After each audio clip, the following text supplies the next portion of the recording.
우리가 계속해서 리듬이라는 주제 안에서 은혜를 나누고 있는데요. 오늘은 쉼입니다.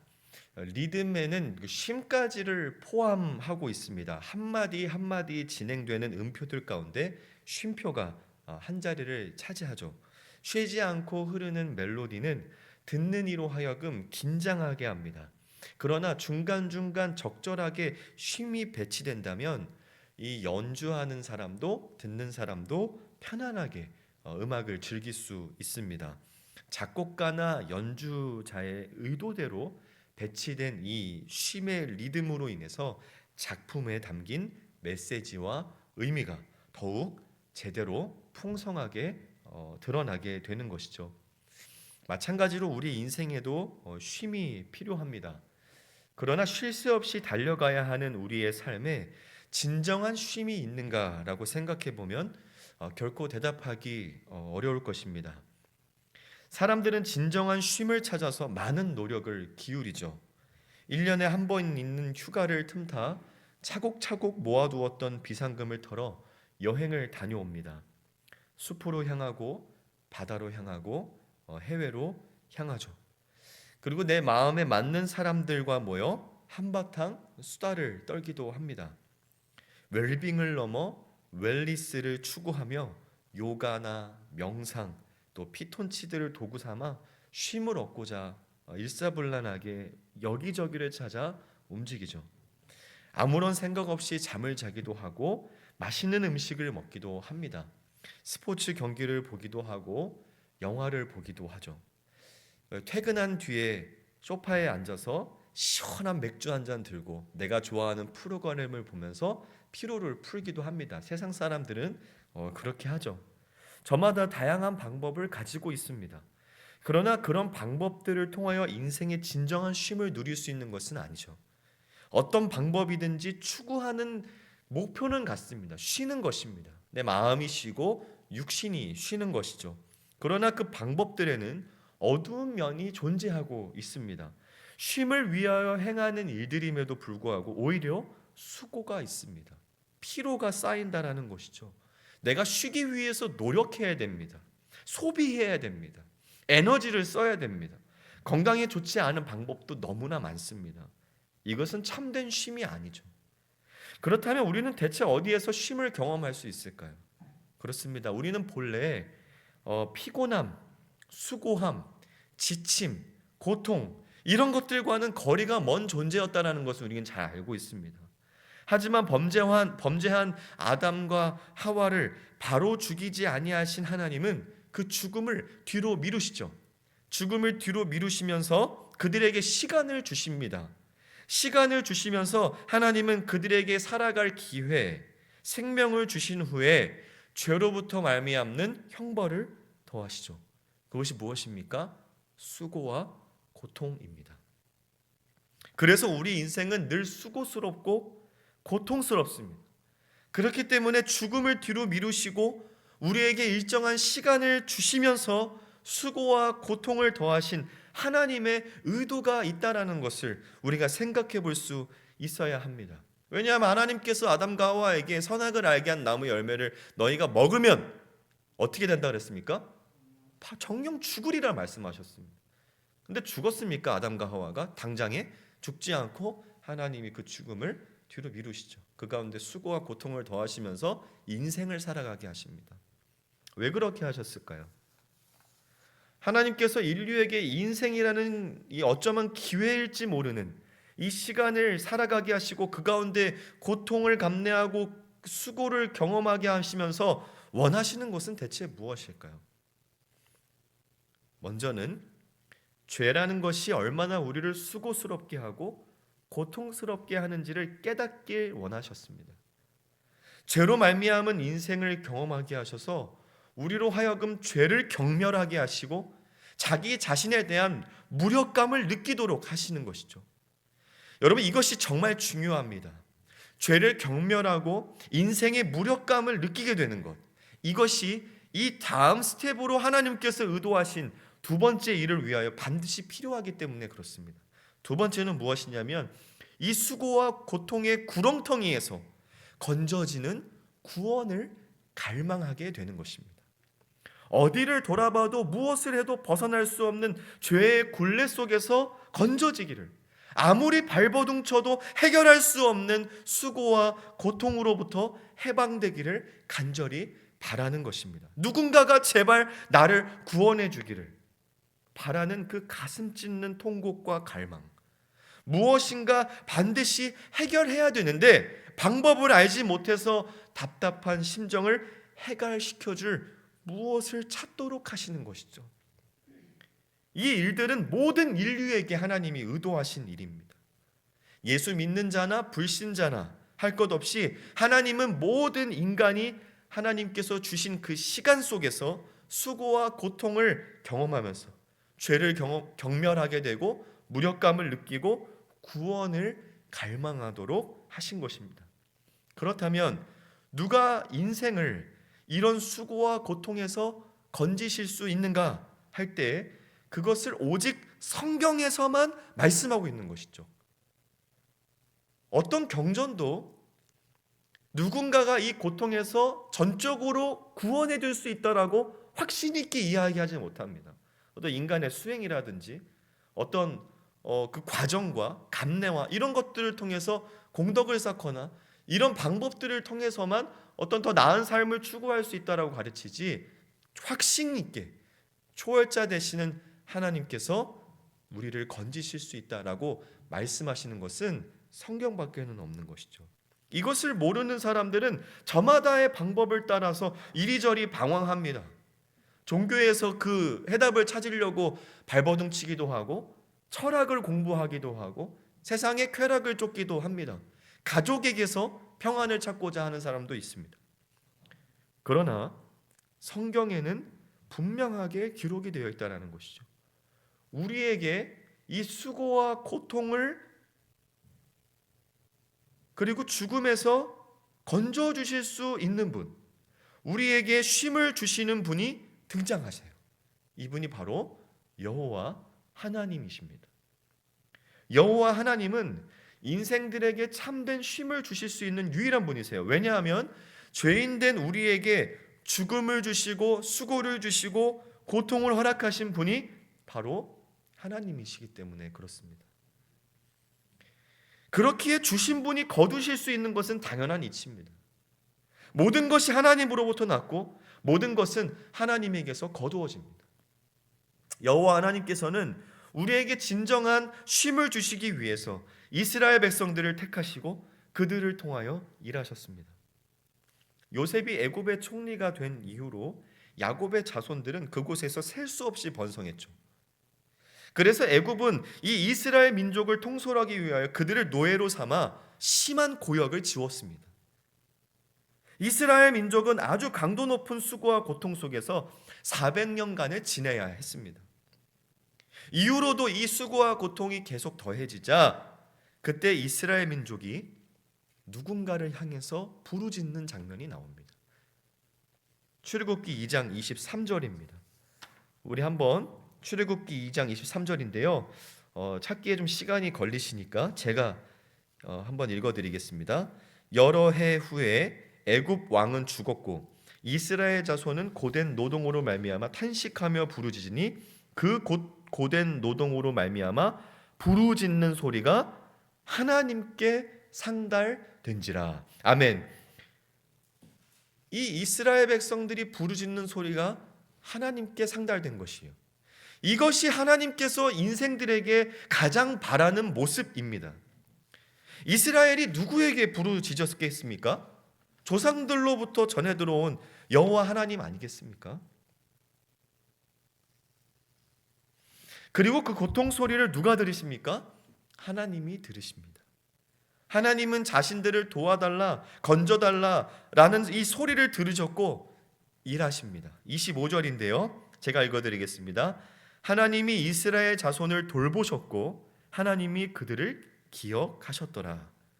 이제 하나님께서는 이스라엘 자손을 돌보시는 그 과정 속에서 아주 중요한 명령을 주시는 장면이 나옵니다.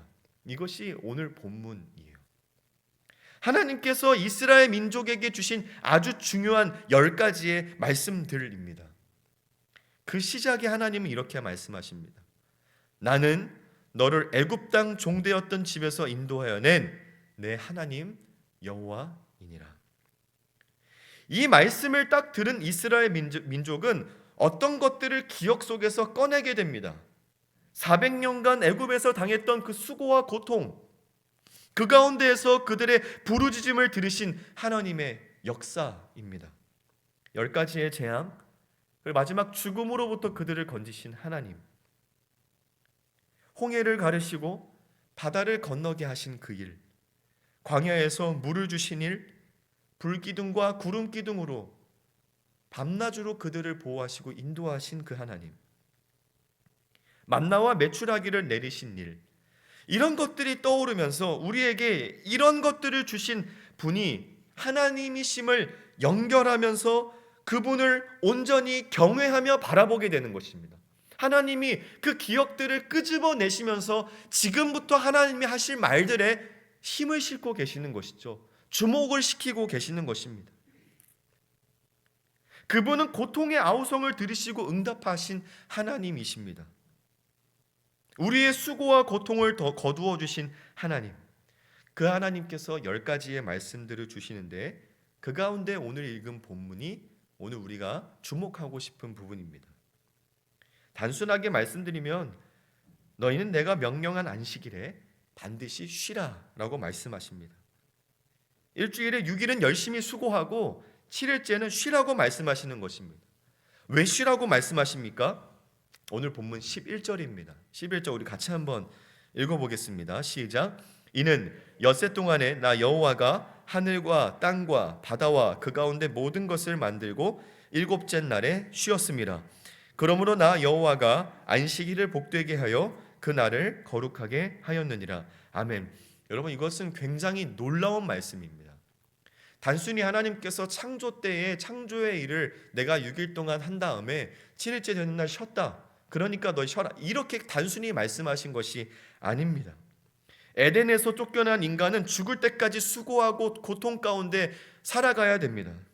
거기에는 쉼이 결코 있을 수가 없죠. 오직 수고와 고통만이 있을 뿐입니다. 그런데 하나님이 오늘 이스라엘 백성들에게 무엇을 주십니까? 쉼을 주십니다. 그것도 누구처럼 쉬라고 말씀하시는 겁니까? 하나님처럼 쉬라고 말씀하시는 겁니다. 하나님이 그렇게 했으니까 너희도 그렇게 해라. 죄인이 된 이후로 전부 잃어버렸던 하나님과의 연결을 쉼을 통해서 회복되고 있음을, 이 연결이 회복되고 있음을 우리는 느낄 수 있어야 되는 것이죠. 이스라엘을 구원하시고 하나님은 이스라엘에게 하나님처럼 쉬도록 하셨습니다. 하나님처럼, 하나님과 같이, 하나님과 걸음을 맞추어서 가는 존재와 신분으로서의 역전이 일어났음을 발견하게 되는 것이죠. 뿐만 아닙니다. 정말로 진정한 쉼이 시작된 것입니다. 하나님은 창조의 일을 마치신 후에 진정으로 쉬셨습니다. 모든 창조의 일을 마치시고 안식하셨다라는 것입니다. 그렇기 때문에 이스라엘은 하나님이 그렇게 하셨던 것처럼 참으로 쉴 수 있게 된 것입니다.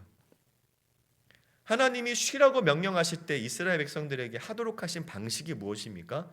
아무 일도 하지 말라라는 것입니다. 아무 일도 하지 않는다라는 것은 수고하지 않는다라는 것입니다.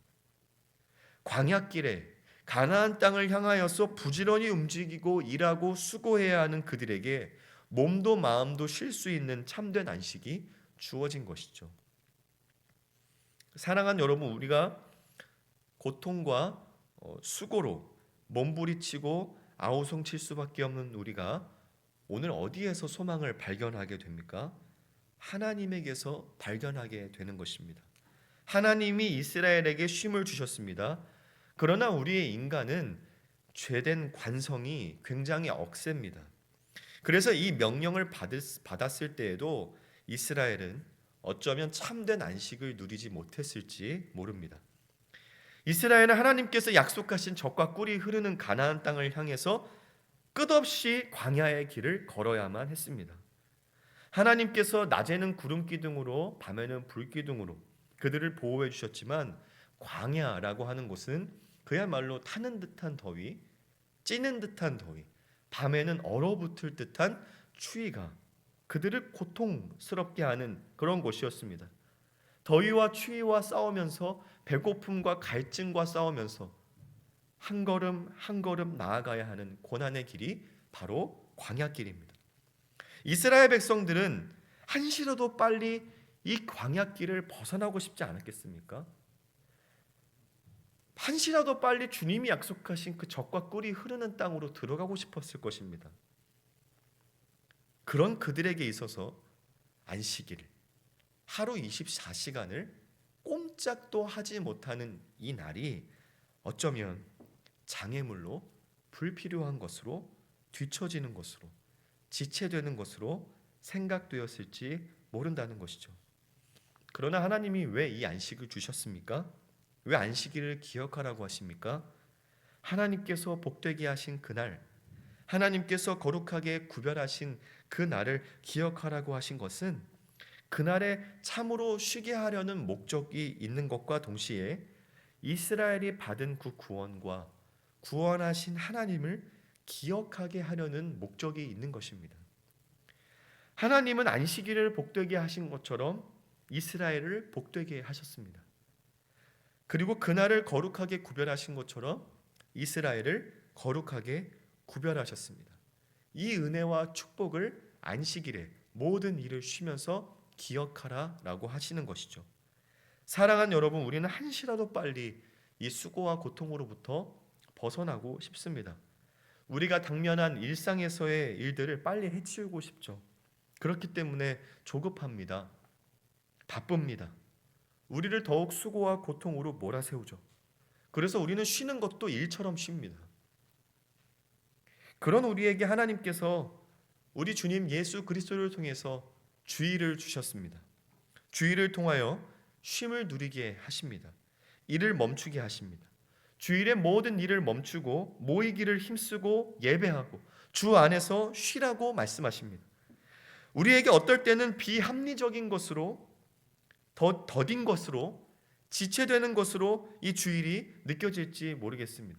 그러나 수고와 고통의 굴레에서 쉴 새 없는 인생의 멜로디에 하나님이 예수 그리스도를 통해 쉼표를 찍으신 것이죠.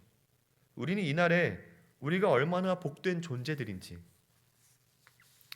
얼마나 큰 은혜를 받은 사람들인지를 돌아보면서 쉬어야 합니다. 하나님이 주신 쉼을 누려야 하는 것이죠. 왜 그렇습니까?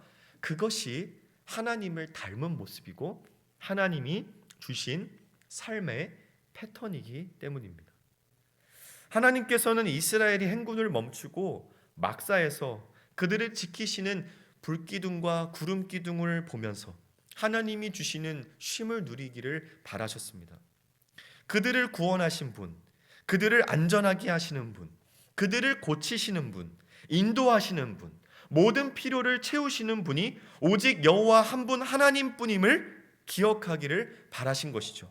그렇기 때문에 하나님은 이 안식일을 주실 때 집 안에 온 식구가, 심지어 그 집에 손님이라 할지라도 다 쉬도록 명령하신 것입니다.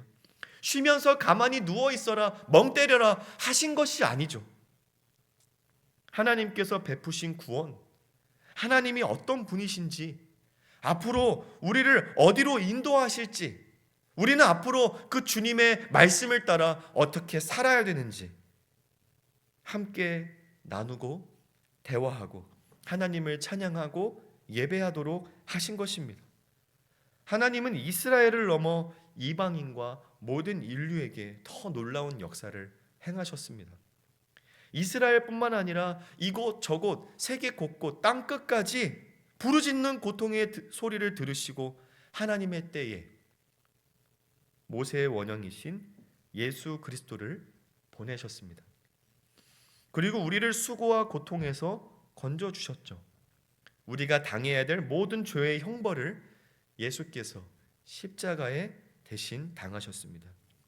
그분이 우리에게 주신 아주 놀라운 복음이 있죠. 우리가 잘 아시고 외우는 말씀입니다. 마태복음 11장 28절, 수고하고 무거운 짐진 자들아 다 내게로 오라, 내가 너희를 쉬게 하리라. 아멘. 이스라엘을 넘어 모든 수고하고 무거운 짐으로 고통하는 자들은 예수께로 가면 참된 안식을 누릴 수 있습니다. 하나님께서 이스라엘에게 주신 안식, 쉼을 주셔서 그 하나님께서는 하나님처럼 하나님과 같은 방식으로 살아가는 새로운 인류 프로젝트를 본격적으로 시작하셨습니다. 그리고 결국은 예수 그리스도를 통하여서 저와 여러분 같이 주 안에서 참된 안식을 언제 어디서나 누릴 수 있는 존재들을 창조하셨어요. 다시 태어나게 하신 겁니다. 새로운 인류, 새로운 존재, 새로운 민족이 되게 하셨습니다. 그래서 저와 여러분들은 이스라엘 민족들이 누렸던 안식보다 더 높고 더 참된, 더 높은 수준의 차원의 쉼을 누릴 수 있게 된 것이죠. 그러나 아까도 언급드렸다시피 우리는 죄의 관성이 있기 때문에 하나님이 이런 놀라운 쉼을 주셨음에도 불구하고 우리는 일상에서 쉬질 못합니다.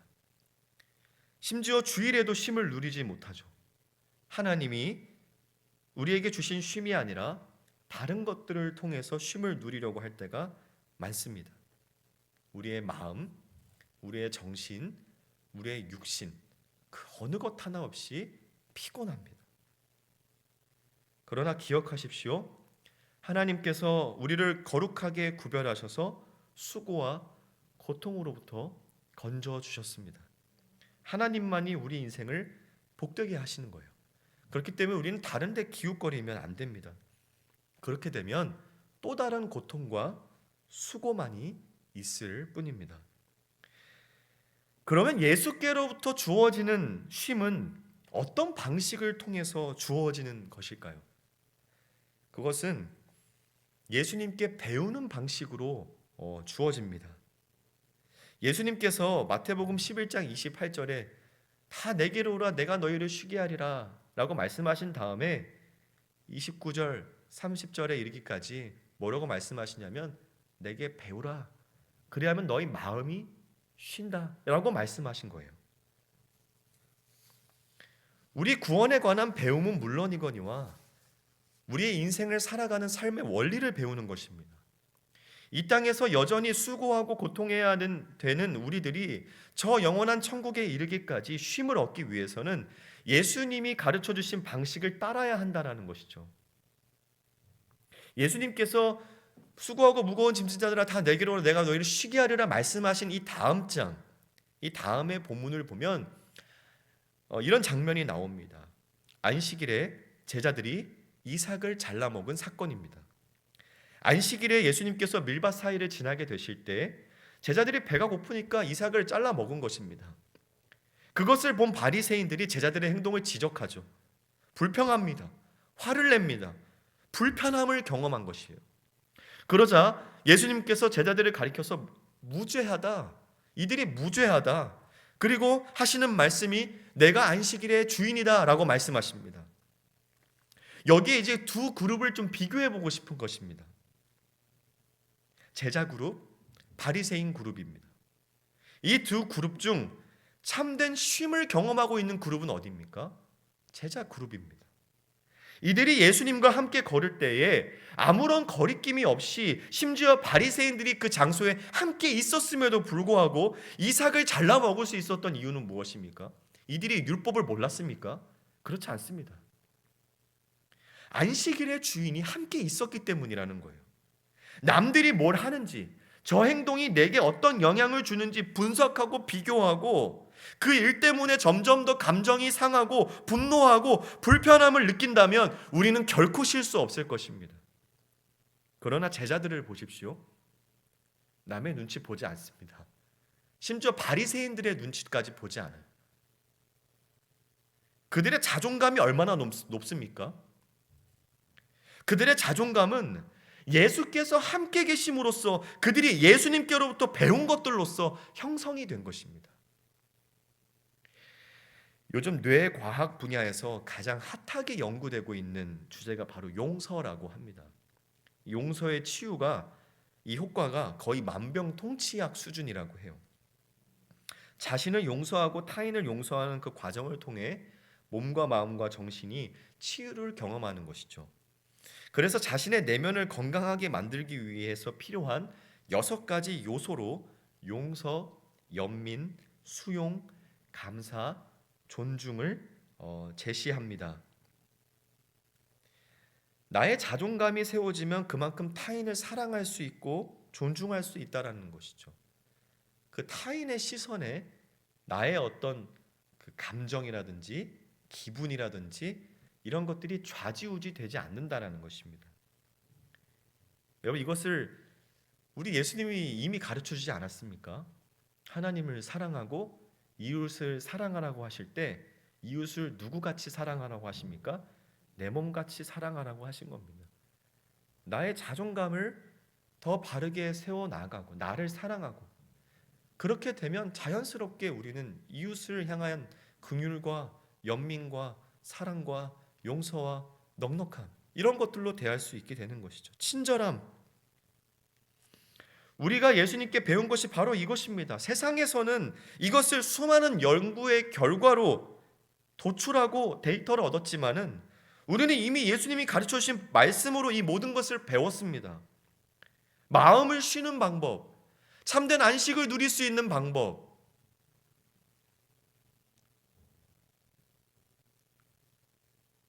그럼에도 왜 우리는 참된 쉼을 경험하기가 왜 이렇게 어려울까요? 쉼을 주신다고 하신 예수님의 말씀, 예수님의 가르침인데 우리는 어쩌면 실천하는 것에 있어서도 우리 스스로 자책하고 우리에게 짐을 더해주는 실수를 범하기 때문은 아닐까 생각합니다. 기억하십시오. 안식일의 주인이신 예수께서 우리와 함께 하십니다. 너 이대로 살아? 내가 너 사는지 안 사는지 지켜볼 거야. 잘해야 돼? 넌 옳게 해야 돼? 바르게 해야 돼? 이게 아닙니다. 예수께서 우리와 함께 계십니다. 그리고 계속 가르쳐 주실 거예요. 오래 참으실 거예요. 기다려 주실 거예요. 지킬 수 있을 때까지 여러 방편의 도움도 함께 주실 겁니다. 점점 더 자라갈 일밖에 남아있지 않았어요. 그렇기 때문에 우리는 우리 마음과 우리의 정신에 무거운 짐을 좀 내려놓을 필요가 있습니다. 우리의 안식이 되시는 예수님을 우리 일상 곳곳에서 경험하게 되시기를 바랍니다. 그러려면 예수님을 기억할 수 있어야 되겠죠. 예수님의 말씀을 기억할 수 있어야 됩니다. 예수님의 구원을 기억할 수 있어야 됩니다. 예수님께 배우고 예수님에 관하여 나눌 수 있는 기회를 많이 만들어야 된다는 이야기입니다. 개인적으로 안식할 수 있는 장소를, 방법을 곳곳에 마련하시기를 바랍니다. 나만의 루틴을 만들어서 말씀을 듣고 말씀을 읽고 하나님을 묵상하는 것은 참으로 중요합니다. 그래야 우리의 몸과 마음과 정신과 영혼이 쉼을 얻을 수 있는 것입니다. 무엇보다 가족들과 친구들과 하나님에 대한 이야기를 많이 나누면 좋겠습니다. 구원에 관하여서, 복음에 관하여서, 죄에 관하여서 자주 나누십시오. 이것은 우리를 쉬게 할 뿐만 아니라 인생의 많은 위기와 위험으로부터 나와 가족을 지키고 예방하는 일입니다. 우리 교회 공동체 안에서도 가깝게 지내는 친구들 있지 않습니까? 나이는 좀 다르다 할지라도 그 이제 친구들끼리, 가까운 우리 지인들끼리 만나실 때 뭐 이런저런 얘기보다는 예수님에 대한 얘기, 뭐 요즘 내 신앙이 좀 어떤지 점검하고 서로 좀 구원의 확신에 대해 좀 물어보기도 하고, 이런 과정이 필요합니다. 그렇지 않으면요, 우리는 길을 잃어버립니다. 어두워져 버립니다. 진짜로 어두워져 버려요. 실제로 자녀 교육, 신앙 교육에 관하여서 우리가 자주 실패하는 부분이 무엇이냐 하면, 교회에 맡겨놓고 알아서 잘 되겠지, 교회에서 찬양팀 봉사하고 뭐 교사하고 여러 가지 프로그램과 행사에 다 참여하니까 우리 아들은, 우리 딸은 전혀 구원에 문제가 없겠지. 대학교 가면 교회 안 나옵니다. 그러다가 안 나오는 거예요. 왜? 구원에 대한 확신을 점검하지 않았기 때문에, 대화를 하지 않았기 때문에 그런 것이에요. 부모와 자녀 사이에 예수님에 대한 대화, 하나님에 대한 대화, 이런 것들이 이루어지지 않기 때문에 불통이 일어나는 것이죠. 나중에는 쉼은커녕 정말 수고와 고통을 감내해야 되는 일들이 우리에게 찾아오게 될 것입니다. 교회 안에서도 마찬가지입니다. 주중과 주일날 성도들과 함께 모이게 될 때 예수님 이야기를 많이 나누십시오. 일주일 동안 얼마나 많이 힘들었는지, 무슨 좋은 일들이 있었는지 그런 얘기도 중요하지만은 그런 이야기보다 말씀을 많이 나누시고 그 주일날 들은 말씀을 많이 나누시고 하나님을 기억하시기를 바랍니다. 그럴 때에 진정한 쉼, 진정한 회복 이런 것들이 우리에게 주어지는 것이죠. 사랑하는 여러분, 세상은 선한 것을 찾습니다. 자기에게 좋은 것을 쫓아갑니다.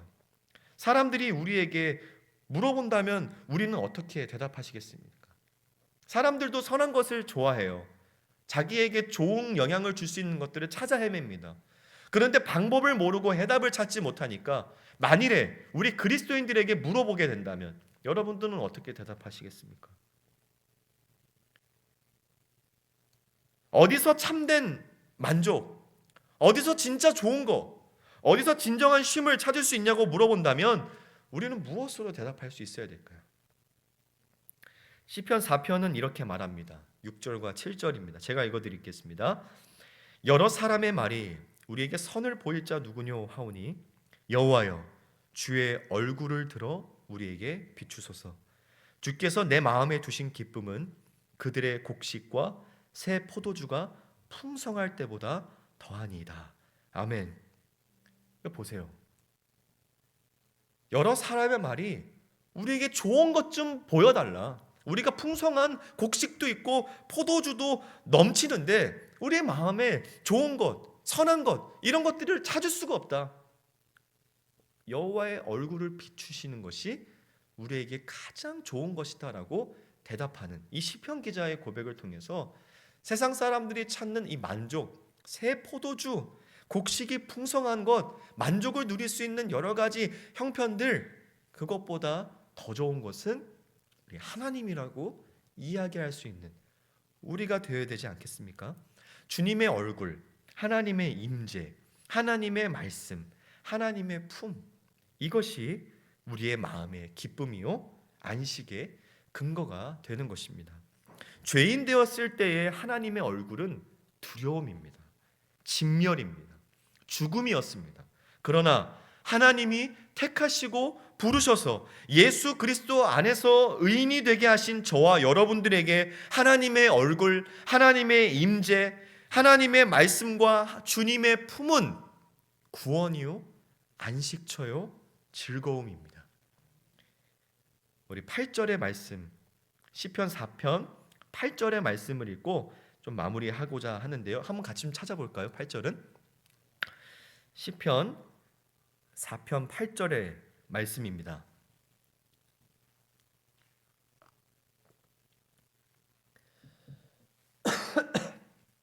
이런 은혜, 이런 진리를 기억하시면서 우리 한번 같이 한번 읽어보겠습니다.